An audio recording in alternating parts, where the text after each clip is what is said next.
جیسے کہ ہم قربانی کے ایام سے گزر رہے ہیں، قربانی کو لے کر بہت زیادہ سوالات ہمارے پاس آ رہے ہیں۔ پہلا سوال ہے قربانی سے متعلق کہ قربانی کے جانور میں عیب کو لے کر ہمارے بہت سارے ساتھی بے شمار سوالات کرتے ہیں کہ کسی کا یعنی سینگ ٹوٹ چکا ہے، کسی کے کچھ پیٹ میں یا کسی دم کے اندر سوراخ پڑ گئی ہے، یا گلے کے پاس کچھ زخم ہو چکا ہے۔ یہ سارے لوگوں کو اشکال ہوتا ہے، تو ایک ہمیں جواب چاہیے تھا کہ وہ کون سے عیب ہے جن کی وجہ سے اس جانور کی قربانی ممکن نہیں ہوگی۔ دیکھیے، اولاً تو انسان کو ایسے ہی جانور کا انتخاب کرنا چاہیے جو ہر قسم کی عیوب، چھوٹے بڑے عیوب سے پاک ہو، خوبصورت ہو اور تندرست ہو۔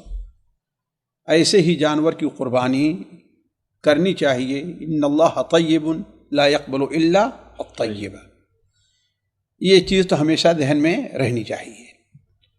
دوسری بات یہ ہے کہ انسان کچھ عیوب اللہ تبارک و تعالی، اللہ کے رسول صلی اللہ علیہ وسلم نے ایسے متعین فرما دیے ہیں کہ ان کی موجودگی میں اس جانور کی قربانی نہیں ہو سکتی۔ جیسا کہ حضرت برا ابن عازب کی حدیث سنن کے اندر موجود ہے کہ آپ صلی اللہ علیہ وسلم جب پوچھا گیا تو آپ نے انگلیوں سے اشارہ فرمایا۔ راوی حضرت برا اشارہ کرتے ہیں، کہتے ہیں میری یہ انگلیاں آپ کی انگلیاں ہم سے بڑی تھیں، ہے نا؟ آپ نے فرمایا کہ 4 قسم کے عیب ایسے ہیں جو قربانی میں نہیں چل سکتے۔ ایسا کانا جس کا کانا پن بالکل ظاہر ہو، ایسا لنگڑا جس کا لنگڑا پن بالکل ظاہر ہو، ایسا مریض جس کا مرض بالکل ظاہر ہو، اور ایسا کمزور جس کی ہڈی کے اندر گوشت بھی وہ گودا بھی نہ رہ گیا ہو۔ یہ 4 عیب اللہ کے رسول متعین فرمائے ہیں۔ تو علماء کہتے ہیں ان سے زیادہ جو عیب ہوں گے انہی پر قیاس کیے جائیں گے۔ جب یہ جائز نہیں ہے تو ان سے، مثال کے طور پر اگر لنگڑا جس کا لنگڑا پن ظاہر ہو، جس کی ایک ٹانگ ہی نہ ہو، تو اس سے بڑا عیب اس کی بدرجہ اولا نہیں جائز ہوگی۔ آپ نے کانے کے کہا جو کیا ہو، نابینا ہو۔ کانا کس کا؟ کانا ایک کان جس کی ایک آنکھ جس کی خراب ہے، وہ کانا ہے نا، اور دونوں آنکھیں وہ کیا ہے، اندھا ہے، تو بالکل اندھا ہو۔ تو جو عیوب اس سے زیادہ ایسے ہیں یا اس سے زیادہ ہیں ان کی قربانی جائز نہیں ہے۔ اسی لیے جب تابعین نے حضرت برا سے یہ حدیث سنی تو انہوں نے کہا کہ لیکن یہ عیب مجھ کو پسند نہیں ہے۔ کہا اس کو اپنے پاس رکھو، اس کو تم اپنے پاس رکھو، لیکن لوگوں کی عبادت کو، لوگوں کی قربانی کو خراب نہ کرو۔ اس کا مطلب ہے کہ اس سے کم عیب ہے نا۔ یہ تو جواز کا معاملہ ہے، لیکن استحسان کا معاملہ، استحباب یہ ہے کہ ہر قسم کا عیب کسی بھی اس میں نہیں ہونا چاہیے۔ جیسا کہ حضرت علی رضی اللہ عنہ کی روایت جو سنن ابو داؤد وغیرہ، سنن نسائی وغیرہ میں ہے کہ اور متعدد طرق سے وہ صحیح ثابت ہوتی کہ اللہ کے رسول صلی اللہ علیہ وسلم ہمیں حکم دیا کہ ہم آنکھ اور کان کو اچھی طریقے سے دیکھ لیں۔ تو گویا علماء کہتے ہیں کہ اگر ایسے عیب ہیں، کان کٹا ہوا ہے، کان میں سوراخ ہے، یعنی جسے عیب سمجھا جاتا ہے، بہت سے عیب ہوتے اسے عیب نہیں سمجھا جاتا۔ اب مثال کے طور پر ایک جانور ہے، اس کے کان میں تھوڑا سا سوراخ ہے، اسے کوئی عیب نہیں سمجھتا ہے کہ نہیں ہے۔ تو کہنے کا مطلب یہ ہے کہ باقی جو اس قسم کے عیوب ہیں، کان میں ہے، اس کے سینگ کے اندر عیب ہو گیا ہے، سینگ ٹوٹی ہوئی ہے خاص طور پر، اب اس میں فقہا نے کہا کہ آدھے سے زیادہ ٹوٹی ہو یا کھول نکل گئی ہو تو جائز ہے، اور اگر وہ جڑ باقی ہے نہیں ہے تو بھی ناجائز، جڑ نہیں ہے تو ناجائز ہے۔ یعنی یہ سب قیود جو لگائی گئی ہیں اس پر شریعت پہ کوئی دلیل موجود نہیں ہے۔ تو انسان کو چاہیے تو یہ کہ وہ بہترین جانور کا انتخاب کرے، لیکن جہاں تک ناجائز ہونے کا ہوگا، یہ 4 عیوب پائے جائیں گے تو ناجائز ہے، اور اگر 4 عیوب نہیں پائے گئے تو جائز ہوگا۔ البتہ آپ یہ کہیے کہ اگر کسی کی سینگ ٹوٹی ہوئی ہے تو ناپسندیدہ ہے کہ نہیں ہے، کسی کا کان کٹا ہے وہ ناپسندیدہ ہے، لیکن اسے آپ کیا کہتے ہیں، حرام نہیں کہہ سکتے۔ دم کٹا ہوا، دم کٹی ہے، دیکھیں دم 2 قسم کی ہے۔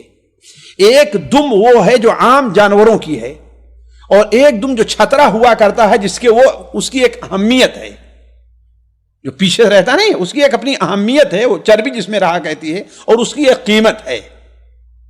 اس کی ایک قیمت ہے، اگر وہ نہیں ہے تو اس کا مطلب کہ وہ ناقص ہے، جی وہ ناقص ہے۔ لیکن جس کی دمیں عام طور پر ہیں کہ ان کے کٹنے نہ کٹنے سے اس کے جو اصل ہے اس میں کوئی فرق نہیں پڑتا ہے، تو اس کی جائز ہوگی۔ جی جی، یہاں پر یہ اشکال پیدا ہوتا ہے کہ اکثر دیکھا جاتا ہے کہ یہ عیب جو بعض ہیں اس میں سے، یہ قربانی کا جانور خریدنے کے بعد یہ عیب اگر آ جائیں تو کیا حکم ہے؟ ہاں جی ہاں، یہاں پر متعین کیا جائے گا کہ یہ سارا حکم کس پر ہے،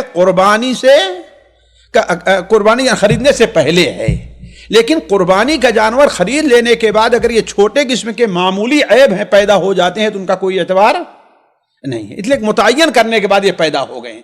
بلکہ میں تو کہتا ہوں اگر متعین کر دینے کے بعد لنگڑا ہو جائے تو پھر بھی انشاءاللہ اس کی قربانی کی جائے، اور سلف سے ثابت ہے، ایسا سلف سے ثابت ہے کہ لے کر کے آ رہے تھے اور کیا ہوا کہ اس گرا اور اس کی ایک ٹانگ ٹوٹ گئی، خرید کر کے لے آ رہے تھے، ٹھیک ہے اس کی قربانی کرو، اس لیے کہ جب آپ نے لیا تھا اور متعین کیا تھا تو صحیح سالم تھا، اس میں کوئی عیب نہیں تھا۔ جی اگرچہ کانا بھی ہو جائے، کانا بھی کوئی حرج نہیں انشاءاللہ۔ یہ الگ ہے کہ دیکھیے میں نے پہلے ہی کہہ دیا، ایک طریقہ کیا ہے جواز کا ہے، اور ایک طریقہ کیا ہے احتیاط کا ہے، اور اس اگر انسان کے پاس استطاعت ہے، اللہ نے استطاعت دیا ہے، جیسے ماشاءاللہ بہت سے لوگ ہوتے ہیں تو ٹھیک ہے اس کو بدل کر کے گوشت میں استعمال کرے، دوسری اس کے بدل خرید کر قربان کر لے، ایسا ہو سکتا ہے نا۔ لیکن عام طور پر جس میں استطاعت نہیں ہے، آپ کیوں اس کو جو ہے اس کے اوپر فتویٰ لگائیں گے کہ اب اس کی جائز ہی نہیں ہے۔ جی اگلا سوال ہے، ساتھی پوچھتے ہیں کہ اگر کسی شہر میں یعنی کسی شہر میں کسی ایک جگہ اگر عید کی نماز ہو جائے تو کیا وہاں پر قربانی کرنا جائز ہوگا یا نہیں ہوگا؟ تو آپ کے یہاں عید ہوئی کہ نہیں ہوئی؟ آپ نے عید پڑھ لی، عید پڑھنے پر ہے، لوگوں کے عید پڑھنے، آپ کے عید پڑھنے پر ہے۔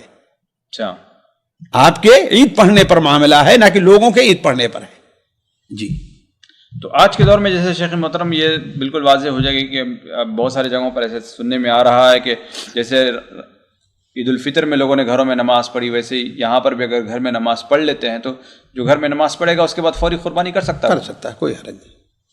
اور اسی طریقے سے جب تک قربانی نہ کرے، جب تک نماز نہیں پڑھے گا وہ قربانی نہیں کر سکتا جی اس کے نام کی جی جی جی جی جی اللہ کے رسول صلی اللہ علیہ وسلم نے نماز قربانی کا جو وقت بتایا ہے وہ عید کی نماز کے بعد، بلکہ خطبہ سے پہلے ہو سکتی ہے۔ جی ساتھی پوچھتے ہیں کہ مخنث جانوروں کی قربانی کا کیا حکم ہے؟ جائز ہے، خاص طور پر بہت سے جانور تندرست رہتے ہیں تو کوئی یہ یعنی گوشت اس کی نیت سے کوئی عیب نہیں ہے۔ یہ مجھے یاد آ رہا ہے کہ امام نووی رحمہ اللہ نے اپنی کسی کتاب میں لکھا ہے کہ ایسا کرنا وہ بلا شبہ جائز ہے، مخنث کی قربانی، خنثی جس کو کہا جاتا ہے، کوئی حرج نہیں، کوئی حرج ہو سکتا ہے۔ جی اگلا سوال ہے، ساتھی پوچھتے ہیں کہ دودھ دینے والا جانور اور حاملہ جانور کی قربانی کا کیا حکم ہے؟ بھائی دیکھیے، دودھ دینے والے جانور کی قربانی ناپسندیدہ ضرور ہے، ناپسندیدہ ضرور ہے۔ اللہ کے رسول صلی اللہ علیہ وسلم نے منع فرمایا ہے دودھ والے جانور کو ذبح کر، اس لیے کہ اس سے دودھ کا جو اس کا بچہ ہے اس کو بھی ضرر پہنچ سکتا ہے، جس کے گھر میں چھوٹے بچے استعمال کے ان کو بھی نقصان پہنچ سکتا ہے کہ نہیں ہے؟ تو ہم حرام نہیں کہتے، لیکن یہ ہے کہ وہ ناپسندیدہ ہے۔ ایسے ہی حاملہ کے لیے تو کوئی بات نہیں ہے، اگر خاص طور پر معلوم یہ ہوا کہ حمل کیا ہے، بعد میں ہم کو معلوم ہو رہا ہے، جب ہم خریدے تم کو معلوم نہیں تھا، تو بلکہ آپ صلی اللہ علیہ وسلم نے بیان فرمایا ہے کہ اس کا ذبح کرنا کیا ہے، اس کا بھی ذبح کرنے میں شمار ہوگا جو اس کے پیٹ میں ہے، نہیں اس کو الگ سے ذبح کرنے کی ضرورت نہیں، اگر مردہ نکلو تو کھایا جا سکتا ہے، کوئی حرج نہیں۔ جی یعنی یہ ظلم کے دائرے میں نہیں آئے گا؟ ظلم کے دائرے میں کیا ہے؟ ظلم کیا ہے؟ آپ جو ہے اس کو ماریے پیٹیے، لیکن اللہ کے نام پر آپ نے اس کو ذبح کیا ہے تو ٹھیک ہے، آپ کے لیے حلال ہے وہ۔ چھوٹا بچہ جس کی قربانی تو جائز نہیں ہے، وہ اصل میں اس کی اپنی مستقل وجود بھی تو نہیں ہے نا، اس کا حکم کب ہوگا؟ جب اس کا مستقل وجود ہو جائے تو۔ جی اگلا سوال ہے، ساتھی پوچھتے ہیں کہ قربانی کے جانور ذبح کرتے وقت بعض حضرات جو ہے آج کل ویڈیو وغیرہ کرتے بناتے ہیں، اس کا کیا حکم ہے؟ یہ فضول اور لغو کام ہے، ریا اور نمود اس میں زیادہ پایا جاتا ہے بچائے اخلاص کے، ہے کہ نہیں؟ اس لیے اس قسم کی حرکتوں سے قطعاً پرہیز کیا جائے۔ جی ساتھی پوچھتے ہیں کہ جیسے کہ آپ نے اس سے پہلے ویڈیو میں کہا تھا کہ مرد وغیرہ جو بھی قربانی کرنے والے ہیں اگر وہ قربانی کا ارادہ کرتے ہیں تو یکم ذی الحجہ سے انہیں اپنے بال وغیرہ نہیں کاٹنے چاہیے، تو کیا یہ حکم صرف اسی شخص پر آئے گا یا اس کی پوری فیملی کی طرف سے وہ قربانی دے رہا ہے، اس میں بچے، اس کی بیوی، سارے لوگ اس میں شامل ہوں گے؟ کیا حکم ہے شیخ؟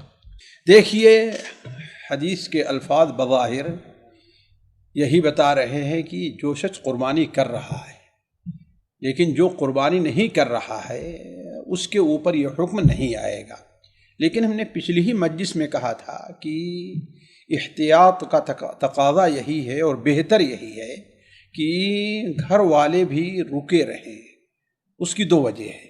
ایک وجہ تو یہ ہے کہ وہ اگرچہ قربانی نہیں کر رہے ہیں لیکن قربانی کرنے والے کے حکم میں ہیں، اس لیے کہ ان کے گھر سے قربانی ہو رہی ہے، ان طرف سے بھی ہو رہی ہے۔ ایک چیز۔ دوسری چیز، سعید بن المسیب رحمہ اللہ وغیرہ سے بسند صحیح ثابت ہے کہ وہ اپنے بچوں کو بھی، یعنی خود قربانی کرتے تھے لیکن اپنے بچوں کو بھی اس سے روکے رہتے تھے۔ تو بہتر یہ ہے، احتیاط یہی ہے کہ خود بھی نہ کاٹے اور اپنے بچوں کو بھی اس سے کاٹنے سے روکے، الا یہ کہ کوئی ضروری صورتحال پیش آ جائے بچوں کو یا دوسروں کو، تو چونکہ نص نہیں ہے اس لیے ان کے اوپر واجب نہیں کیا جا سکتا۔ واللہ اعلم۔ اگر کوئی کاٹ لے تو گناہ بھی نہیں ہوگا انشاءاللہ کوئی گناہ نہیں ہوگا۔ جی اسی کے قریب کی، اسی سے ملتا جلتا اس حدیث پر ایک ساتھی نے پوسٹ بھیجی جس میں کہا گیا ہے کہ یہ عمل مستحب ہے، واجب اور ضروری نہیں ہے۔ شامی جلد نمبر 3 صفحہ نمبر 66 کا حوالہ دیا گیا۔ اس کا شامی نہ کوئی حدیث کی کتاب ہے نہ کوئی شرح حدیث کی کتاب ہے، جی یہ خالص فقہ کی کتاب ہے، خالص فقہ کی کتاب ہے، اس لیے وہ حدیث کے خلاف حجت نہیں بن سکتی۔ حدیث کے الفاظ جو صریح ہیں اور صحیح مسلم میں بالکل واضح طور پر جس میں ہے کہ فلا یأخذن شعرا ولا یقلمن ظفرا، صراحت فلا یقلمن، حدیث کے الفاظ کس پر دلالت کرتے ہیں؟ وجوب پر۔ مجھے اس کا اعتراف ہے کہ اس سلسلے میں اہل علم کا اختلاف ہے۔ امام شافعی کے نزدیک مکروہ ہے، امام ابو حنیفہ کے نزدیک مکروہ بھی نہیں ہے، امام ابو حنیفہ کے نزدیک مکروہ بھی نہیں ہے۔ امام ابو حنیفہ کا خاص مذہب حنفی الگ ہے اور امام ابو حنیفہ کا مسلک الگ ہے۔ فرق ہوتا ہے کسی امام کا مسلک ہونا اور کسی امام کے مذہب کا مسلک ہونا، دونوں میں فرق ہوتا ہے۔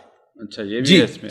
جی ہر ایک میں ہے، چاہے فقہ حنبلی ہو، فقہ شافعی ہو، فقہ مالکی ہو، فقہ حنفی ہو، امام کا کوئی مسلک ہوتا ہے لیکن ہو سکتا ہے کہ مذہب اس کے خلاف ہے۔ ایسا کیسے ہو جاتا ہے؟ ایسے ہوتا یہ ہے کہ امام کے قول کو ان لوگوں نے نہیں لیا، امام کے قول کو نہیں لیا، امام کے شاگردوں کے قول کو لے لیا۔ جیسے آپ دیکھیں گے فقہ کتاب میں کہ فتویٰ کس کے اوپر ہے؟ صاحبین کے قول پر ہے۔ فتویٰ کس پر ہے؟ صاحبین، یعنی امام ابو یوسف، امام محمد کے قول پر، امام ابو حنیفہ کے قول پر نہیں ہے۔ تو امام ابو حنیفہ رحمہ اللہ، امام نووی نے شرح مسلم میں لکھا ہے کہ امام ابو حنیفہ کے نزدیک مکروہ بھی نہیں ہے، لیکن جو ایسا کہ اہل حدیث کا امام احمد بن حنبل رحمہ اللہ کا مسلک ہے اور حدیث کے بالکل موافق ہے، اور اس کے خلاف کوئی حدیث نہیں ہے۔ جو حدیث یہ پیش کی جاتی ہے، مائی عائشہ رضی اللہ عنہ بیان فرماتی ہیں کہ اللہ کے رسول صلی اللہ علیہ وسلم ہدی کا جانور بھیجا کرتے تھے اور کسی چیز سے رکتے نہیں تھے، کسی چیز سے رکتے نہیں تھے۔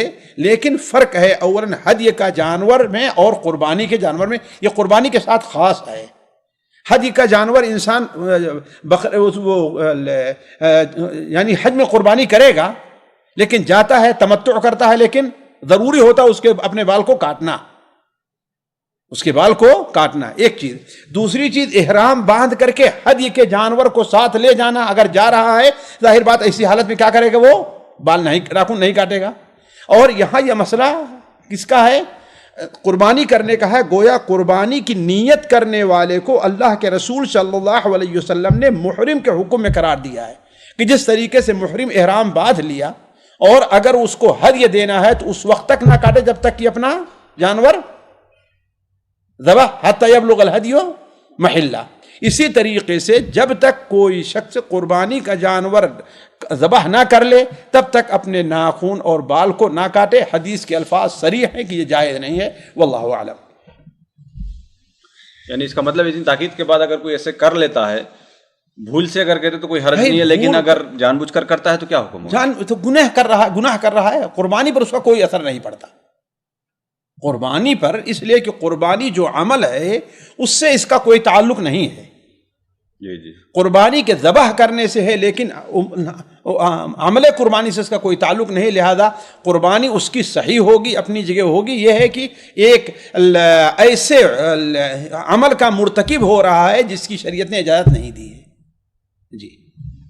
اگلا سوال ہے, ساتھی پوچھتے ہیں کہ کیا عورت اپنے ہاتھ سے قربانی کا جانور ذبح کر سکتی ہے؟ کوئی حرجہ نہیں ہے, کوئی حرجہ نہیں ذبح کرنے میں. یعنی سارے لوگ آ سکتے ہیں, بچہ بھی آئے گا اس میں؟ بچہ بھی اگر ذبح کرنے کے لائق ہے, لیکن حق یہی ہوگا. آپ کو وہ حدیث یاد ہوگی کہ اللہ کے رسول صلی اللہ علیہ وسلم کے پاس ایک صحابی آتے ہیں کہ اللہ کے رسول صلی اللہ علیہ وسلم میری لوڈی وہاں بکری چراتی تھی, ایک بھیڑیا آیا اور ایک بکری کو پکڑ لیا ہے نا, تو اس سے کچھ نہیں ملا تو پتھر ہوتے ہیں اس کو تیز کر کے اس نے اس کو ذبح کر دیا. تم اس کو کھائیں کہ نہیں؟ آپ نے اجازت دکھانے کے لیے, تو لونڈی ہی تو تھی نا, عورت ہی تھی.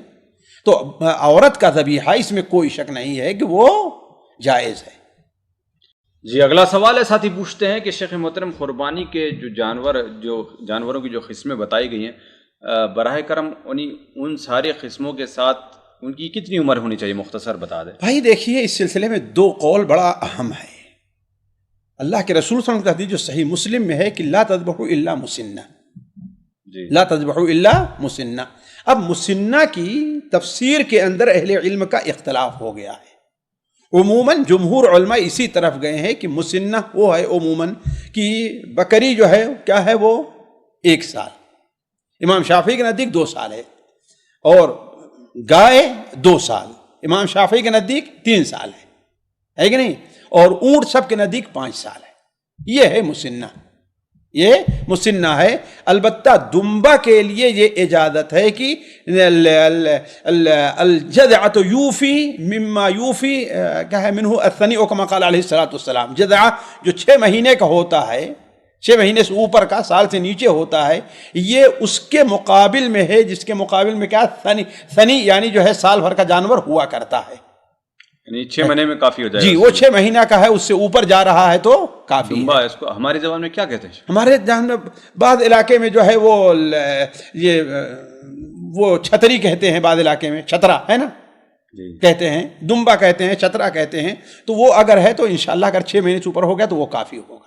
البتہ ہمارے ہاں عموماً اہل حدیث اسی طرف گئے ہیں کہ مسنہ کے معنی کیا ہے, سن جس کے آگے کے دونوں دانت جو سے ثنایا کہتے ہیں نا, یہ جو ہے وہ نکل گئے, اکڑ گئے ہوں یا آ گئے ہوں. جب تک نہیں ہے اس کو مسنہ نہیں کہا جائے گا. جی. اور یہ تقریباً جو ہے 13 مہینے, یعنی جو امام شافعی نے 2 سال کہا ہے گویا کہ وہ قریب ہے. 1 سال سے جیسے اوپر جاتا ہے. تو اہم چیز کیا ہے یہاں پر, دانت کو دیکھا جائے گا یا سال کو دیکھا جائے گا؟ اصل میں دیکھیے بہتر تو یہ ہے کہ دانت ہی کو دیکھا جائے, اختلافات سے بچنے کے لیے. خاص طور پر آج کل ہمارے اور آپ کے ہاں جو یہ بیچنے والے ہوتے ہیں, امانت داری کا خاتمہ ہو چکا ہے. امانت داری ختم ہے لوگوں کے درمیان سے. لوگ بسا اوقات کیا کرتے ہیں, دانت آگے دو توڑ کر کے لے آتے ہیں کہ بس گر گیا ہے, اب کل ہی پرسوں جھوٹ بولتے ہیں کل ہی گرا ہے, یعنی گرا ہے جس کا مطلب دانت آنے والا ہے, اس کو لوگوں کو دھوکہ دینے کے لیے. تو ہمارے عموماً جب ماحول میں احتیاط یہی ہے کہ سال اس کو دیکھا جائے کہ دانت آ گیا ہے تو اس کی قربانی کرے, اور نہیں تو نہیں کرے. ہر جانور کی دانت دیکھا جائے؟ جی جی جی, چاہے گائے ہو, چاہے گائے ہو, جی بکری. تو پھر یہ 6 مہینے اور سال کا حساب نہیں, صرف اس کا الگ ہے نا, اس سے خاص کیا گیا ہے. آپ صلی اللہ علیہ وسلم نے اس کو خاص کیا ہے. نعم الاضحیۃ والجذع من الضان, اس کو خاص کیا گیا. یہ ایک پریشانی کا کام نہیں ہے شیخ, ہر ایک کے منہ میں جا کر اللہ کے بندے, اس میں کون پریشانی ہے؟ سامنے کھڑا ہے, دیکھیں ایسے 1 سیکنڈ کا معاملہ نہیں, ہاتھ لگائیں اور جو ہے بعض چیزوں کو آپ پریشان مشکل بنا دیا کرتے ہیں. کوئی پریشانی نہیں اس میں. اونٹ کی ارے وہ سب اونٹ کھاتے رہتے ہیں, آدمی دیکھ لے گا کہ ہاں نہیں ہے. آپ چونکہ جانوروں کے پالنے والے نہیں, اس لیے آپ کو اندازہ نہیں ہے, لیکن جو یہ کرتے ہیں ان کو بالکل آسان ہے, ان کے کوئی مسئلہ. جی جی جی. جی اگلا سوال ہے قربانی سے متعلق ساتھی پوچھتے ہیں شیخ محترم ہمارا ایک ہی ملک ہے اور ایک ہی ملک میں 2 صوبے ہیں اور وہاں پر یعنی ایک ہی جماعت کے علماء کرام ہیں اور ایک ہی یونیورسٹی سے پڑھ کر بھی آتے ہیں، لیکن بھینس کی قربانی کو لے کر بعض علاقے کے علماء کرام اس کو جائز قرار دیتے ہیں اور بعض اس کو ناجائز قرار دیتے ہیں، تو ہم کریں تو کیا کریں، جائیں تو کہاں جائیں؟ یا میری یہ رائے پوچھ رہے ہیں یا اس مسئلے کا حل پوچھ رہے ہیں؟ مسئلے کا حل پوچھ رہے ہیں۔ مسئلے کا حل یہ ہے کہ بھائی جو شخص اگر پڑھا لکھا ہے، طالب علم ہے، تو دیکھے کہ کس کے دلائل میں قوت پائی جا رہی، اس کے اوپر ایمانداری سے، یعنی اس عصبیت کی وجہ سے نہیں ہے، ایمانداری سے عمل کر لے، اس کا عمل قبول ہو جائے گا، ایک چیز۔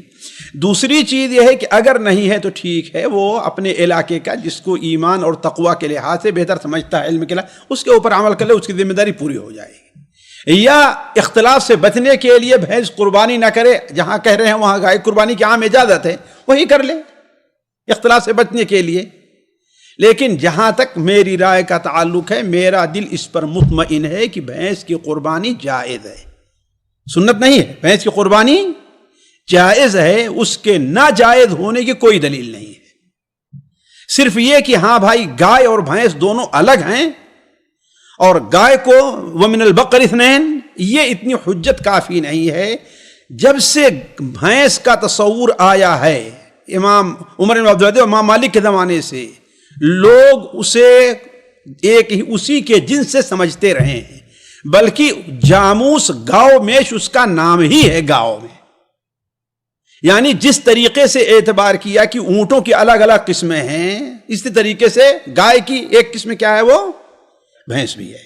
تو جس کا دل اس کے اوپر مطمئن ہے عمل کرے، لیکن دوسرے کے اوپر اس طریقے سے حملہ کرنا، بلکہ بعض لوگ جو جذباتی ہوتے ہیں اور ادب خلاف سے ان کا دور کا واسطہ نہیں رہتا، وہ کہتے ہیں بھینس کی قربانی گویا سور کی قربانی ہے، نعوذ باللہ من ذالک۔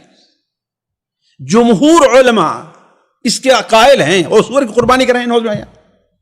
یہاں شیخ ابن باز، شیخ ابن عثیمین، سارے کے سارے لوگ کیا ہے، کہہ رہے ہیں کہ وہ بھینس قربانی جائز ہے، اور آپ کیا کہہ دیے، سور سے مشابہ دے دیا، نعوذ باللہ۔ یہ بڑی دلیری ہے نا۔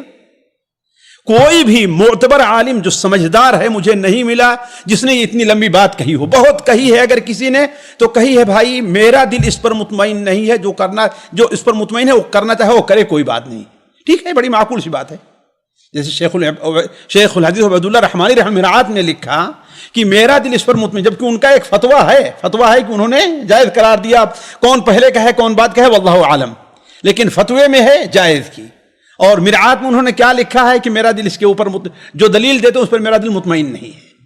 تو یہ علمی بات ہے جی۔ منع کی حدیث میں کوئی دلیل نہیں، کوئی نہیں، اور جواز کی بھی کوئی حدیث میں دلیل نہیں ہے۔ جواز یعنی اس وقت بھینس پائی ہی نہیں آتی تھی وہاں پر، لیکن جب بھینس پائی گئی تو ہر چیز میں لوگوں نے گائے ہی پر اس کو قیاس کیا، زکوٰۃ ہے، دوسرا ہے، بلکہ بعض تابعین سے تو یہاں تک مروی ہے کہ ہاں بھائی وہ اس کو گائے ہی سمجھتے رہے ہیں اور اسی لحاظ اس کے ساتھ تصرف کرتے رہے ہیں جی۔ بعض لوگ ایک بڑی عام دلیل جو عام کو بہت بھاتی ہے، وہ کیا کہتے ہیں کہ اگر کسی نے قسم کھا لیا کہ وہ گائے کا گوشت نہیں کھائے گا، اگر بھینس کا گوشت کھا لے تو اس کا حانث ہوگا، کہا جائے گا نہیں۔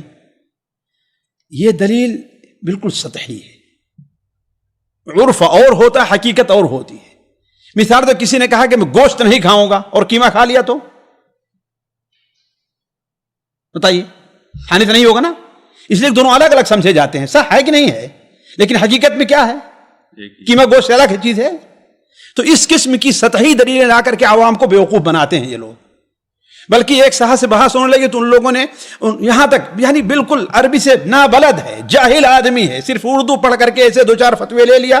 ہم نے اس سے کہا اللہ کے بندے، اہل لغت بھی کہتے ہیں کہ جاموس نوع من البقر، تو کہتے ہیں اہل لغت سے غلطی نہیں ہو سکتی۔ ہم نے کہا تجھے شرم نہیں آ رہی بات کہتے ہوئے، کس منہ سے یہ بات تو کہہ رہا ہے، جو عربی بھی نہیں جانتا، ارے بڑے بڑے لغت والوں کو جھوٹا کہہ رہا، غلط کہہ رہا ہے، تو جو شرم نہیں آتی؟ تو اتنی بڑی دلیری پہ لوگ اتر آیا کرتے ہیں یہ جہالت سے۔ جی اگلا سوال ہے، ساتھی پوچھتے ہیں کہ جوائنٹ فیملی میں جیسے کہ سب لوگ ایک ساتھ رہتے ہیں، کماتے الگ الگ ہیں، سب کچھ ہے، اس سے پہلے بھی ہمارا اس سوال کا ایک حصہ گزر گیا تھا، لیکن وہ تو پردیس میں لوگ رہنے والے، لیکن یہ ایک ہی فیملی یعنی 4 بھائی ہیں، ایک ساتھ گھر میں رہتے ہیں، اپنی اپنی فیملی اپنا اپنا سب کماتے ہیں، لیکن کھانا سب کا ایک ساتھ ہے، پکوان ایک ساتھ ہے، تو ایسی صورت میں کیا ایک ہی جانور سب کی طرف سے کافی ہو جائے گا؟ دیکھیے اگر سارے لوگ پکوان ایک ساتھ ہے اور کھانا ایک ساتھ ہے اور گھر کے کسی جیسے والدہ ہیں یا والد ہیں ان کو گارجین بنا لیا ہے کہ نہیں ہے، تو انشاءاللہ ایک قربانی سب کی طرف سے جو ہے وہ ادا ہو جائے گی۔ یہ الگ مسئلہ ہے کہ اگر ہر آدمی اپنا مستقل ہے تو الگ الگ قربانی دے تو یہ ایک اچھی چیز ہے کہ نہیں ہے، لیکن جہاں تک ادا ہونے کا تعلق ہے انشاءاللہ ادا ہو جائے گی۔ یعنی صرف اور میں پکوان ایک ہونا کافی ہو جائے گا؟ اور میں دیکھیے میں پوری کرنے دی میری بات، لیکن میں جب ایسے موقع پر یہ سمجھتا ہوں کہ اگر آدمی جو ہے صرف اپنا کھانا رکھا ہے، باقی سارا کام کیا ہے، جی جی سارا کام اپنا الگ، یعنی اپنی الگ دکان بھی ہے، صرف اس میں سے نکال کے کتنا دے رہا ہے، کھانے کے لیے دے رہا ہے، اور اس گھر کے اندر بھی اپنا ایک کمرہ، اس کا جو کمرہ ہے اس کا اپنا اس مستقل وجود ہے، اس عام کھانے کے علاوہ باقی جو چیزیں لے آتا ہے وہ اپنا اکیلے ہی کھاتا ہے، تو ایسی صورت میں گویا کہ اپنا ایک مستقل وجود ہے، صرف جو ہے وہ مجبوری کے طور پر اپنا الگ گھر نہیں بنا رہا ہے، تو ایسی صورت میں احتیاط بہتر یہی کہ ہر آدمی اپنی اپنی قربانی کرے۔ جی اگلا سوال ہے، ساتھی پوچھتے ہیں کہ جانور کو ذبح کرنے کا سنت کا طریقہ کیا ہے، کیا جس کی وجہ سے جانور کے ذبح میں آسانی ہو؟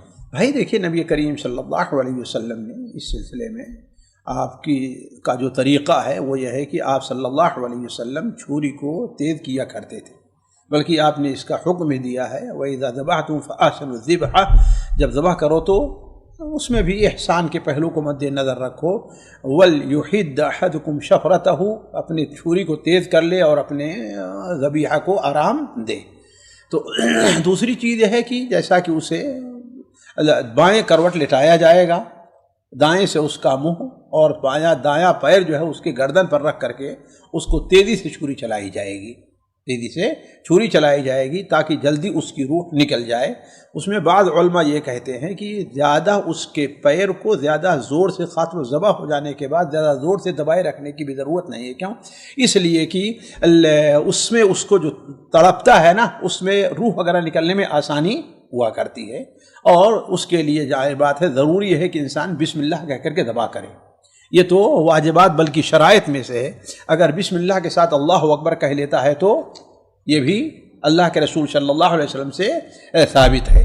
اس کے ساتھ ساتھ اگر وہ انسان وہ دعا بھی یاد کر لیتا ہے، انی وجہت وجہ الذی فطر السماوات والارض حنیفا وما انا من المشرکین علی ملت ابراہیم حنیفا وما انا من المشرکین ان صلاتی ونسکی کی آخر تک، اور ذبح کرنے کے بعد یا ذبح کرتے ہی جب کہے بسم اللہ اللہ اکبر کہے تو اللہم تقبل منی اپنی طرف سے کر رہا ہے، تو جس طرح اللہم تقبل من فلان و فلان یہ کہہ دے، یہی ذبح کرنے کا طریقہ ہے۔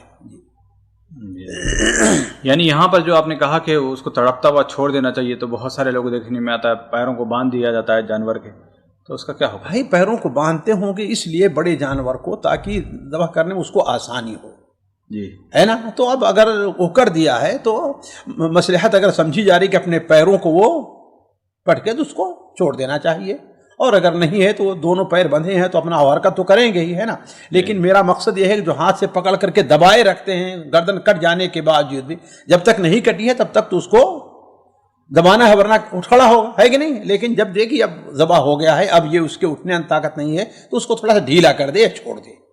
جی جی اگلا سوال شیخ محترم اسی قریب کا قربانی سے متعلق، جیسا کہ ایک فتویٰ بڑا سرکل ہو رہا ہے، گھوم رہا ہے، جس میں یہ کہا جاتا ہے کہ اگر کسی کو یعنی قربانی کے ایام میں کسی کے اوپر قربانی واجب تھی لیکن اس کو اب وہاں پر کرنے کی اجازت نہیں تھی یا اس کو جانور نہیں ملا، جب دوسرے دنوں میں وہ اس کی پاجبائی کرے گا، بھرتی کرے گا، اس کا کیا حکم ہوگا؟ دوسرے دنوں میں کیا مطلب؟ کب؟ آئندہ سال قربانی کرے، ٹھیک نہیں، مثال کے طور پر 1 مہینے کے بعد جب بھی موقع مل جائے۔ نہیں، قربانی کے 4 دن ہیں، 4 دن میں ممکن ہو جا رہا ہے تو ذبح کرے، نہیں ممکن ہو جا رہا ہے تو نہیں۔ ہاں بعض ان علماء کی بعض اہل حدیث وغیرہ بھی گئے ہیں کہ شاید حضرت عمر بن عبدالعزیز کا بھی یہ قول ہے کہ قربانی آخری ذی الحجہ تک کسی دنوں میں بھی کی جا سکتی ہے، اگر اس قول پر کوئی مطمئن ہے تو ٹھیک ہے، آخری ذی الحجہ تک کر لے۔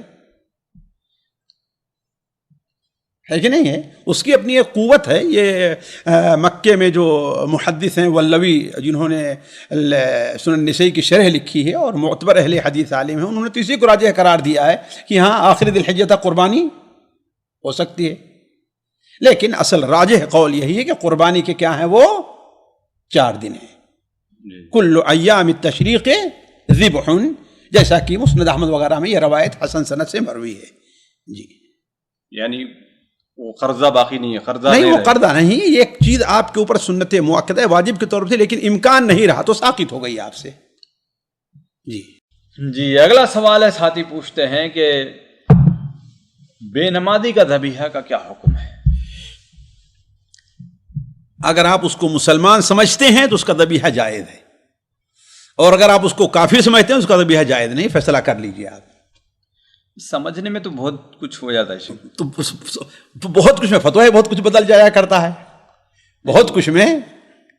اگر آپ اس کو یہ جانتے ہیں کہ وہ کافر ہے تو ٹھیک ہے. ہمارے پاس تو کسی کا نام اگر سلمان ہے تو وہ مسلمان ہے، تو ٹھیک ہے، تو اتنا کافی ہے مسلمان ہونے کے لیے. ٹھیک ہے. اگر آپ سمجھ رہے ہیں کہ میں یہ نہیں کہہ رہا ہوں کہ وہ ہے، ہمیں کہہ رہا ہوں آپ کو. نہیں، میرے نہیں، ایکس وائی زیڈ جو بھی، مثال کے طور پر آپ پبلک ہے، پبلک تو اب جتنے فلمی ایکٹرز ہیں سب کو مسلمان ہی سمجھتی ہے. بھائی تو وہی کہہ رہا ہوں، ان کو سمجھنے دی، ان کی بات نہیں ہو رہی ہے. آپ جو ہیں ایک طالب علم ہیں، ایک سمجھدار ہیں، ایک عالم ہے، ان کی بات میں کر رہا ہوں، عام کی بات نہیں کر رہا ہوں میں. آپ کی بات ہے، اصول ہوگا سمجھنے سے تو ایسے. بھائی بالکل، آپ اپنے دلیل کی بنیاد پر مسلمان سمجھتے ہیں کہ نہیں سمجھتے اس کو، یا کافر سمجھتے ہیں؟ اس کے بارے میں تو سمجھنے کی توفیق ہی نہیں ہوئی اب تک. تو لیکن اس کو سمجھنے کی کوشش کی، اتنا بڑا مسئلہ ہے. اس لیے کہ اہل علم کا اس سلسلے میں اختلاف ہے.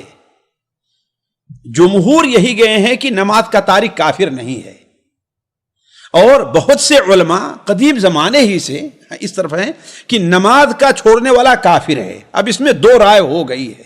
بعض علماء کہتے ہیں اگر ایک نماز بھی چھوڑ دیا تو وہ کافر ہو گیا، الا ایک توبہ کر کے نماز پڑھنا شروع کرے. اور کچھ علماء کہتے ہیں کہ نماز کا چھوڑنے والا اس وقت کافر ہوگا کہ وہ سرے سے نماز پڑھتا ہی نہیں ہے، حتیٰ کہ جمعہ جماعات میں بھی حاضر ہوتا ہی نہیں ہے، 5 سے کوئی وقت نماز نہیں پڑھتا، تب وہ کافر ہوگا. وہ کافر ہوگا، ہے کہ نہیں ہے؟ تو اس سلسلے میں علماء کا اختلاف، اسی لیے ہم نے کہا کہ اگر آپ اس کو کافر سمجھتے ہیں تو اسے نہ ذبح کروائیے. لیکن اگر کافر نہیں سمجھتے، مسلمان سمجھتے ہیں. نہیں، اب مجھے یہ سمجھ میں نہیں آ رہا ہے کہ میں، اب سارے لوگ مجھے سوال کرنا شروع، آپ کیا سمجھتے ہیں؟ تو ٹھیک ہے، آپ جواب دے دیجیے اپنے اعتبار سے. اگر آپ اس کو اپنے علم اور اپنے تقوی کے لحاظ سے سمجھ رہے ہیں تو آپ پر اللہ کے نزدیک کوئی مواخذہ نہیں ہوگا. یعنی آپ کا مطلب یہ ہوا کہ ہر جو ہمیں سننے والے ہیں وہ سارے ہم کو سوال کریں، پھر وہ خود سے فیصلہ نہیں کر سکتے؟ بھائی یہ دیکھیے کہ کہیں پر جو ہوں گے وہاں پر کسی عالم کا فتویٰ رائج ہوگا کہ نہیں رائج ہوگا. وہاں پر کوئی فقہ، بھائی کوئی فقہ فتویٰ اگر کوئی اٹھا لے اور کہا کوئی فقہ رائج ہوگی کہ نہیں رائج ہوگی، تو ٹھیک ہے. یہاں جو شیخ ابن باز فتویٰ قائل قطعاً نہیں قبول کرتے، اس کو نہیں قبول کرتے. شیخ ابن عثیمین کا بھی نہیں کرتے. ہاں، ان کے جو ہے شیخ ابن عثیمین تو کہتے ہیں کہ اگر کوئی نہیں تب جو ہے وہ کافر ہے. تو جو شیخ ابن باز کیا نہیں مانتے اس کو. لیکن یہ ہے کہ عام طور پر ہمارے اور آپ کے ہاں یہی ہے کہ وہ مسلمان ہے. اس کو یہ نہیں ہے کہ ہاں بھائی اس کو مر جائے تو اس کے جنازے کی نماز تو پڑھتے ہیں لیکن اس کا ذبیحہ نہیں کرتے، نہیں تو اس کی جنازے کی نماز بھی نہ پڑھی جائے. مسلمانوں کے قبرستان میں اسے دفن بھی نہ کیا جائے، اس کا نکاح پڑھانے چلے جایا کرتے ہیں، ہے کہ نہیں ہے؟ اس کا جنازہ پڑھانے چلے جایا کرتے ہیں. اور ذبح کرنے کا معاملہ ہے، بھائی کافر ہے کہ نہیں، مسلمان ہے، کافر ہے. یعنی ماحول پہ چھوڑ دینا چاہیے اس کو. ہاں، جس جگہ جو فتویٰ رائج ہو، جو فقہ رائج ہے، فقہ حنفی میں کافر نہیں ہے. جی دیکھیے، یہ ایک مسئلے کی بات ہے. البتہ ایک تقویٰ کا معاملہ یہ ہے کہ انسان پرہیز کرے اختلافات سے بچنے کے لیے. جی ایسے ہی کو بلائے دیکھے کہ جو نماز وغیرہ کا اہتمام کرتا ہے. جی اگلا سوال ہے، ساتھی پوچھتے ہیں کہ ایک ایسی رقم موجود ہے جس کے اندر یعنی سود کے پیسے بھی ملے ہوئے ہیں اور پتہ نہیں کہ وہ کتنے ہیں، تو ایسی رقم یا ایسے پیسوں سے قربانی کا جانور خریدنے کا حکم کیا ہے؟ بھائی دیکھیے، اگر انسان ایسے وقت میں اولا لیا تھا کہ سود، جب اسے اس کا احساس نہیں تھا، ابھی احساس ہو گیا ہے کہ یہ کام غلط ہے اور اس کو آسانی سے الگ نہیں کر سکتا ہے، تو انشاءاللہ کوئی حرج نہیں ہے۔ فمن جاءہ موعظۃ من ربہ فانتہی فلہ ما سلف وامرہ الی اللہ، ہے کہ نہیں ہے؟ اور اگر جو ہے وہ غالب گمان کے طور پر یہ کرے، اس کا حصہ 2%، 3%، 4% بھی نکال کر کے اس میں دوسری رقم داخل کر دے تو یہ بہتر چیز ہے۔ جی جی، یہاں پر یہ بھی ہو سکتا ہے مثال کے طور پر، یعنی اگر کسی کے پاس اکاؤنٹ میں 5 لاکھ ہیں، 4 لاکھ ہیں، تو وہ ایک 50,000 الگ سے ہی رکھ دے کہ جب تک حساب نہ ہو جائے گا میں اس کو ہاتھ نہیں لگاؤں گا، تاکہ ممکن ہے سود کی جتنی ہوئی اسی میں رہ جائے گی۔ تو یہ شکل کیسی ہے؟ بھائی دیکھیے، احتیاط کا پہلو ٹھیک ہے، کوئی حرج نہیں ہے، احتیاط کے پہلو کے لیے اپنا انسان اگر اپنے طور پر کرتا ہے تو کوئی حرج نہیں ہے، لیکن یہ ہے کہ وہ نکالنا اسی وقت ہوگا جب کہ وہ چیز ہمارے قبضے میں آئے، ہاتھ میں آئے، یعنی جب ہم بینک میں جائیں، اس میں دیکھیں کتنا اس کا یہ حصہ ہے، اتنا یہ حصہ ہے، تو اب ہمارے قبضے، ہمیں اس کو نکالنا ہمارے اوپر واجب ہو گیا ہے۔ اور اگر کوئی آدمی پہلے سے کہ مجھے صحیح طور پر نہیں ہے، حالانکہ اس میں سمجھتا ہوں کہ وہ کاپی یا اس میں جو ہے وہ ویب سائٹ بھی لے لیں تو سارا کچھ لکھا آتا ہوگا کہ اتنا آپ کا انٹرسٹ ہے اور اتنا یہ ہے، لیکن وہ جانا پڑے گا بینک وغیرہ کو، یا جو بھی ہے اس کے حساب کرنا پڑے گا، وہ مثال کے طور پر وقت وہ توفیق نہ ہو اس وقت تک کے لیے، تو کیا یہ احتیاطی قدم اٹھانا کیسے؟ احتیاط اس لیے کہ ہو سکتا ہے کہ میرے پاس خرچہ ہو جائے، کچھ اور ہو جائے، مجھے ضرورت پڑ جائے، نکال دے تو کوئی حرج نہیں۔ کیا قرضہ لے کر قربانی کی جا سکتی ہے یا نہیں، اور اسی طریقے سے قرضہ لے کر حج اور عمرہ کرنے کا کیا حکم ہے؟ سب سے پہلے یہ مبارک عشرہ جس میں ہم آپ داخل ہو چکے ہیں، اللہ تعالیٰ امت مسلمہ کے لیے اس عشرے کو مبارک بنائے، ہمارے ساتھیوں کو، ہمارے بھائیوں اور بہنوں کو اس سے مستفید ہونے کے اللہ تعالیٰ توفیق عطا فرمائے۔ دوسری بات جو آپ کے سوال سے متعلق ہے، دیکھیے، قرض لینے یا دینے، اس کا مسئلہ اصل کیا ہے؟ جو قرض لے دے رہا ہے اس کے حالات پر منحصر ہوا کرتا ہے۔ ایک شخص ہے قرض لے رہا ہے اور یہ جو دنیا کی روٹین ہے، اس کی نوکری چل رہی ہے، تجارت ہے، یا باہر سے آنا ہے، تنخواہ کا مسئلہ، یا بچوں کی طرف کہیں آنا ہے، تو ایسے موقع پر جہاں پر یہ غالب گمان رہا کرتا ہے کہ جلد ہی میرے پاس وہ رقم آ جائے گی، تو ایسی صورت میں قرض لینے میں کوئی حرج نہیں ہے، اس لیے کہ قرض کا معاملہ یہ ہے کہ وہ لیا ہے، اس کو بعد میں دے سکتا ہے، لیکن یہ جو صورتحال آئی ہے، جیسے عمرہ کرنے کا ہے، حج کرنے کا ہے، قربانی کا ہے، یہ ایک فرصت آ جانے کے بعد پھر دوبارہ مشکل ہوتا ہے یہ مرحلہ۔ اس لیے اگر یہ صورتحال ہے کہ وہ قرض ادا کرنے کی صلاحیت رکھتا ہے آسانی سے، تو وہ قرضہ لے سکتا، اس میں کوئی حرج نہیں، بلکہ لے کر کے انسان کو قربانی کرنا چاہیے۔ لیکن اگر صورتحال یہ ہے کہ اس کی حالت پہلے ہی سے پتلی ہے، قرضوں میں ڈوبا ہوا ہے، آمدنی کے کوئی وسائل نہیں ہیں، یا جو وسائل تھے وہ بند ہو گئے ہیں، تو ایسی صورت میں قرض لے کر کے ان چیزوں کا ادا کرنا یہ کوئی نیکی نہیں ہے۔ کیوں؟ اس لیے کہ اللہ تبارک و تعالیٰ نے قربانی ہے، حج ہے، عمرہ ہے، یہ مستطیع کے اوپر مشروع قرار دیا ہے۔ جب وہ مستطیع نہیں ہے تو اس کے لیے مشروع ہی نہیں ہے۔ جی، اگلا سوال ہے، ساتھی پوچھتے ہیں کہ ایک گھر میں باپ کے علاوہ 2 اور بیٹے ہیں، اور وہ شادی شدہ ہیں اور کماتے بھی ہیں اور گھر میں رہتے ہیں، اور چولہا بھی ایک ہے، تو ایسی صورت میں کیا ایک قربانی کافی ہے یا الگ الگ دینی ہوگی؟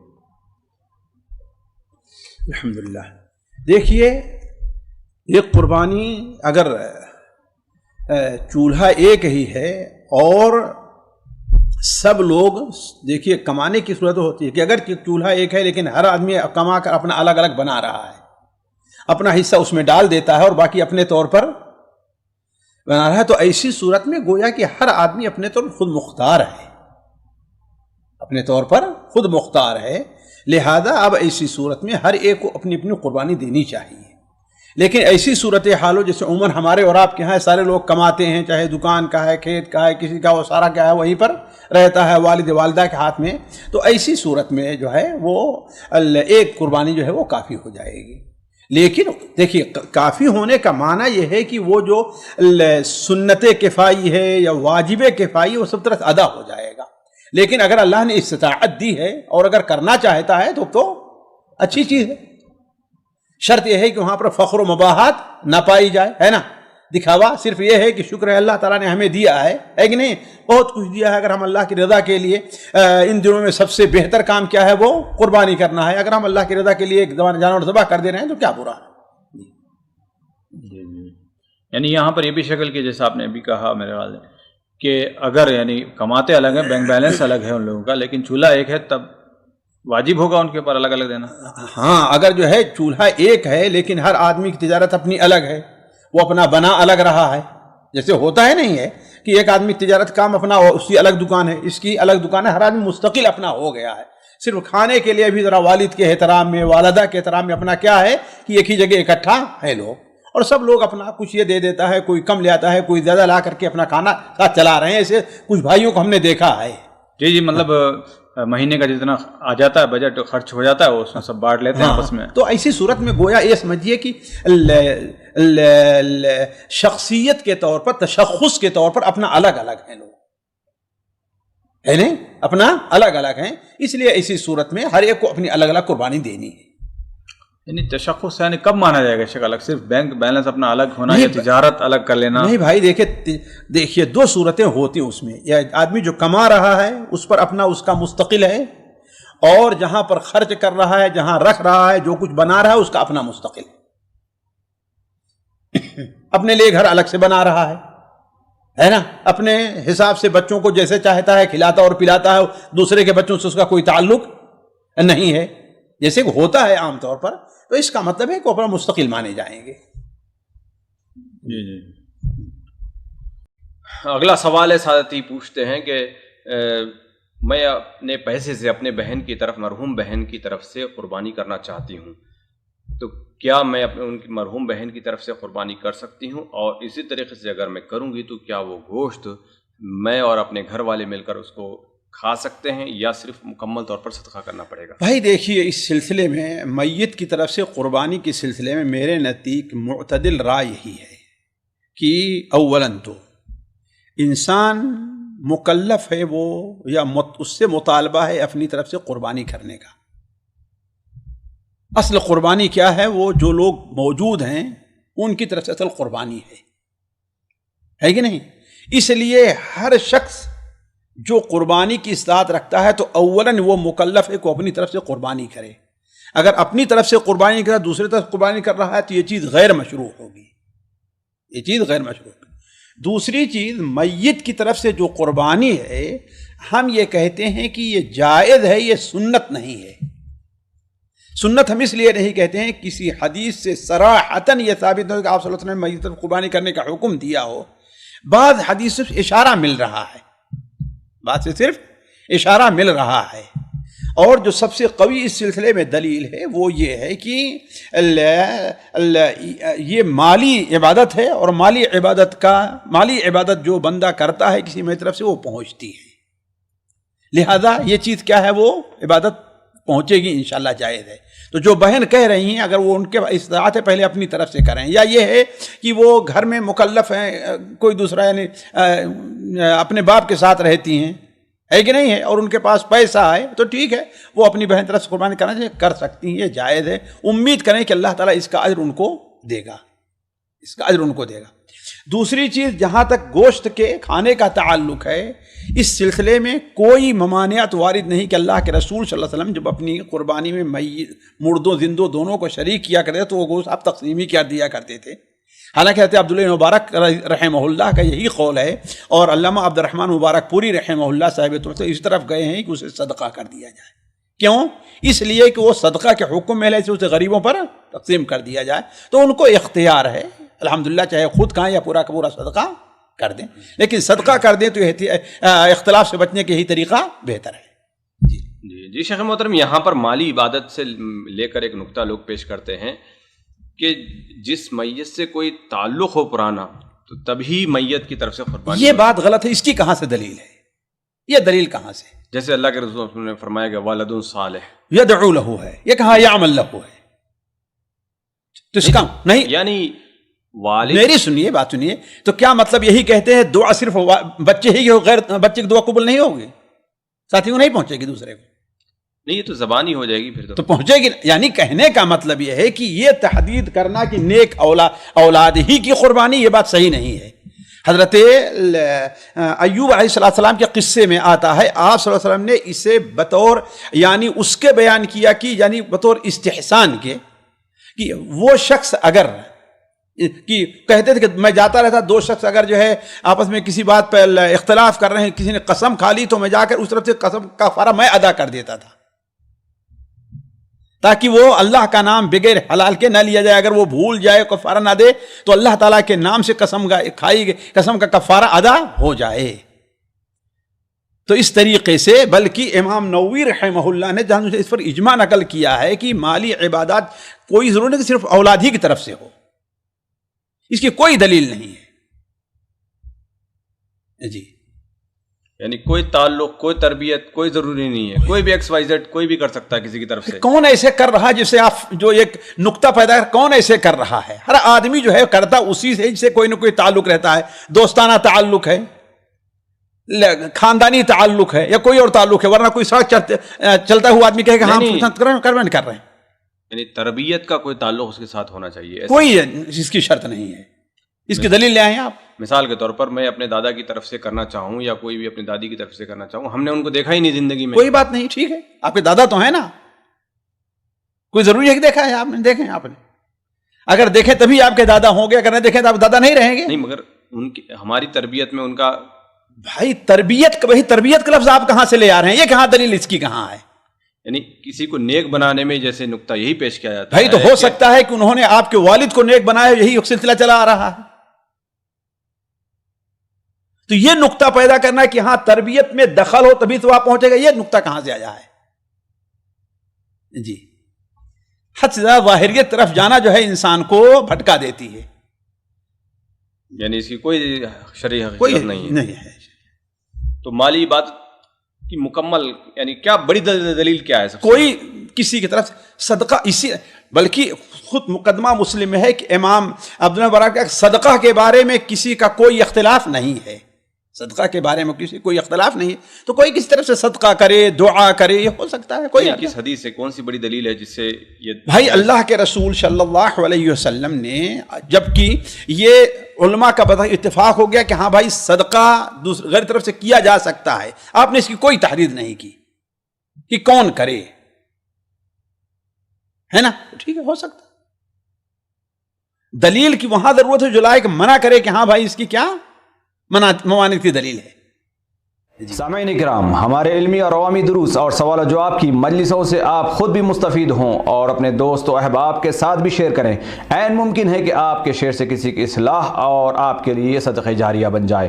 واٹس ایپ پر اسلامک میسج حاصل کرنے کے لیے نمبر نوٹ فرمائیں: یعقوب عزیز 00966 5089 59707. واٹس ایپ سوال جو آپ گروپ میں ایڈ ہونے کے لیے نمبر نوٹ فرمائیں: عبدالسلام عمری 00966 502627 622. نمبر بھیجتے ہوئے نام اور پتہ ضرور لکھیں.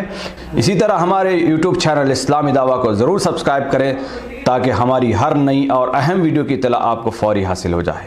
تمام دروس، مقالات اور سوال و جواب سیریز کے لیے ہماری مشہور ویب سائٹ www.islamidawah.com کا مشاہدہ کرتے رہیں. السلام علیکم.